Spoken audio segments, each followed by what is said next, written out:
இந்த 1.5 நிமிஷத்தில் நீங்கள் ஒரு கண்டென்ட் பார்க்க போகிறீங்க, புதுசாக சுட சுட.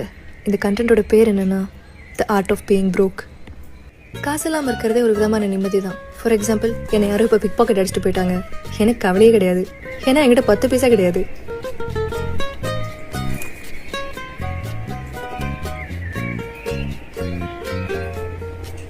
Thanks bro.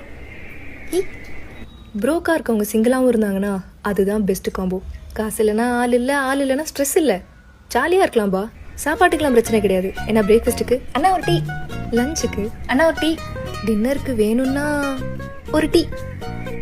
பெட்ரோல் போடுறதுக்கெலாம் காசு இல்லை, எங்கே போனாலும் நடந்தே போக வேண்டியது தான். இப்படியே நடந்து நடந்து நடந்து டயபெட்டிக்ஸ், பிபி, சுகர்னு எந்த நோயும் எங்களை தாக்காது. சொல்லப்போனால் எல்லாரை விட நாங்கள் தான் டாலர், ஸ்ட்ராங்கர், ஷார்ப்பர். வேணும்னா ஹார்லிக்ஸ் குடிங்க.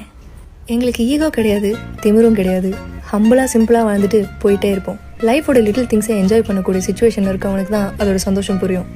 யார்ட்டையாச்சும் கடன் வாங்கியிருந்தாலாவது கையில் காசு இருந்திருக்கும். நாங்கள் கடன் வாங்குற ஸ்ட்ரெஸ்ஸுக்கும் போக மாட்டோம், கொடுத்த கடனை திருப்பி வாங்குற ஸ்ட்ரெஸ்ஸுக்கும் வர மாட்டோம். ஏன்னா முதல்ல கையில் காசு இருந்தால் தானே கடன் கொடுக்க முடியும்.